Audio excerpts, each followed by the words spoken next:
Class 12th के सभी student का मेरे यूट्यूब चैनल पर स्वागत है। इसमें आप लेसन नंबर 14 गोलीय पृष्ठों पर प्रकाश का अपवर्तन लेंस के न्यूमेरिकल पढ़ रहे हैं। आज न्यूमेरिकल नंबर 2 पढ़ेंगे आप। इसके पहले न्यूमेरिकल नंबर 1 पहले वाले वीडियो में बताया जा चुका है। आप अगर उस वीडियो को देखेंगे तो न्यूमेरिकल नंबर जो 2 ये आपको बहुत ही ज़्यादा समझ में आएगा, क्योंकि न्यूमेरिकल नंबर 2 न्यूमेरिकल नंबर 1 का अपोजिट है। सेम वैल्यू है लेकिन जो भी काम करना है वो सब अपोजिट करना है।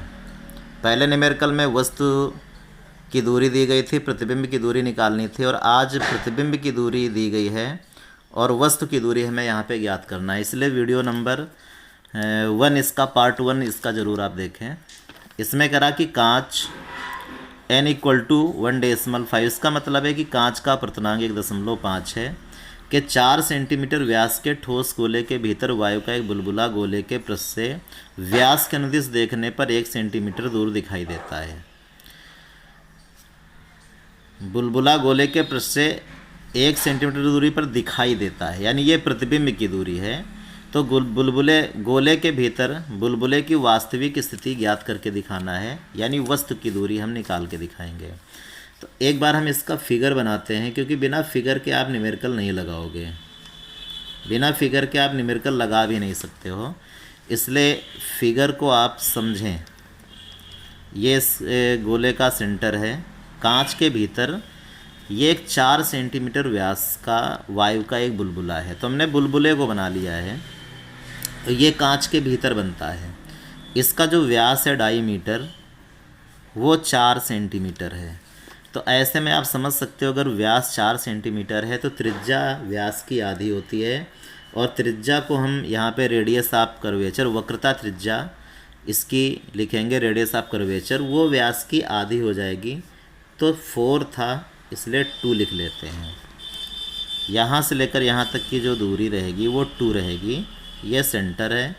पहला पृष्ठ है इसलिए इसका हम ध्रुव P1 लिखेंगे, पोल P1, और इधर दूसरा पृष्ठ है, ये पोल P2 कहलाएगा।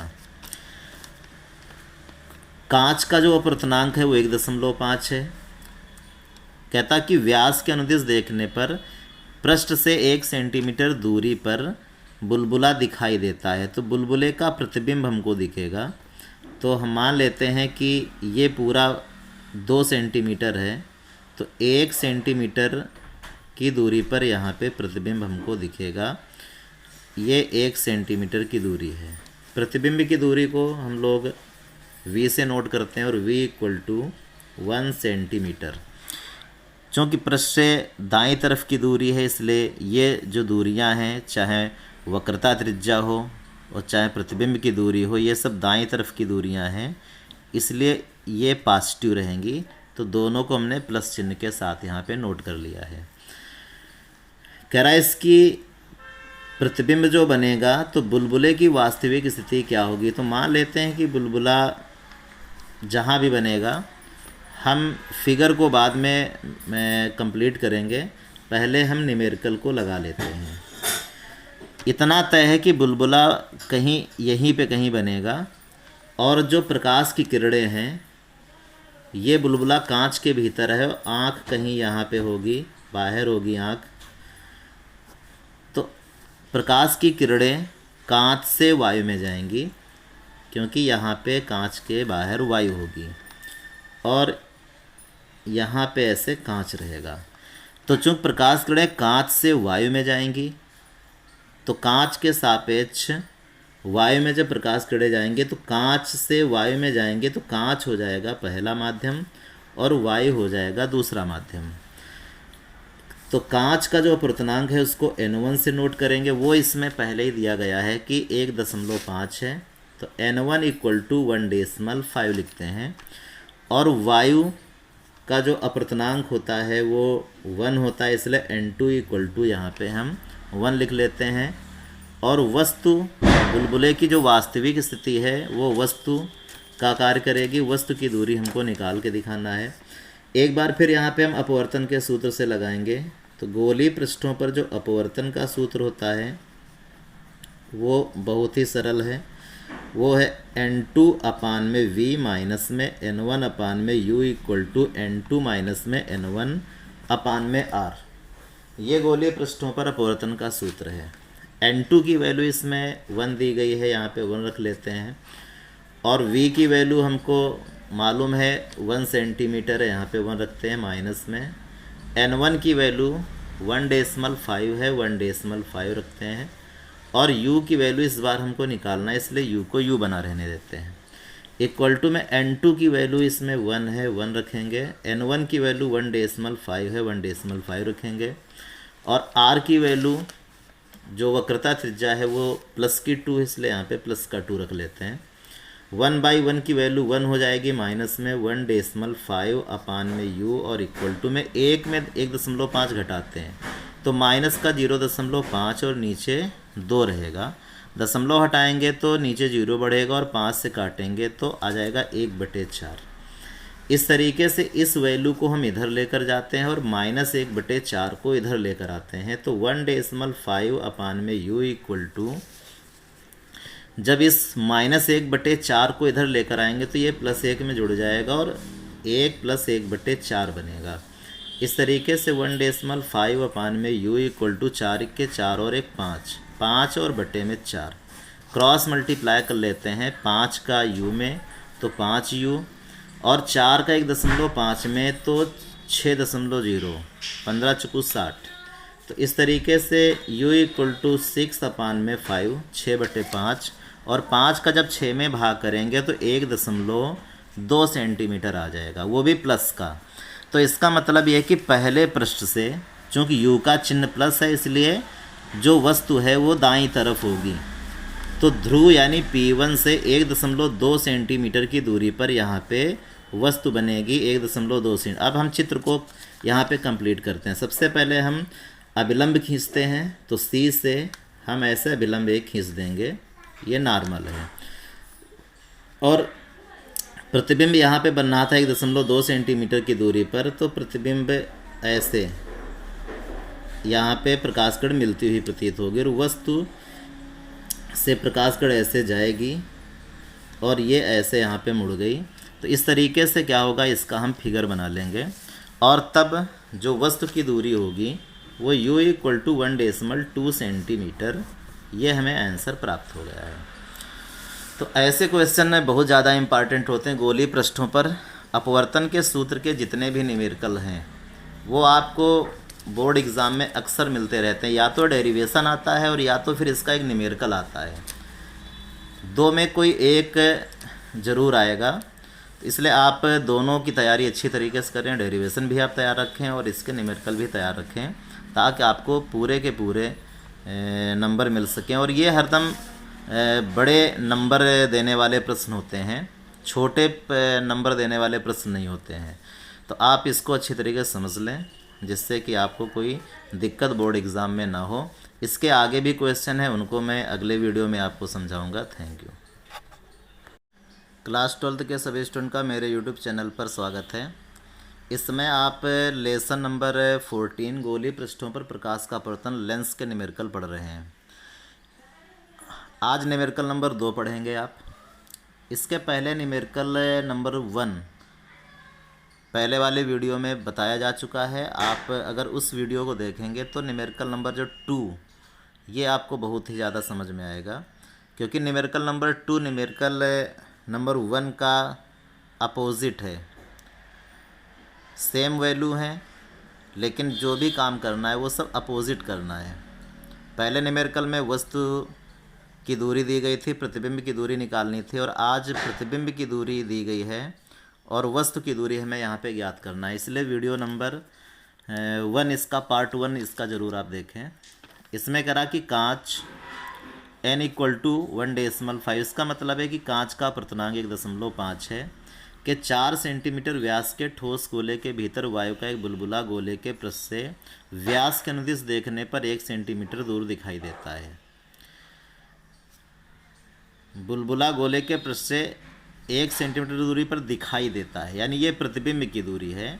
तो बुलबुले गोले के भीतर बुलबुले की वास्तविक स्थिति ज्ञात करके दिखाना है, यानी वस्तु की दूरी हम निकाल के दिखाएंगे।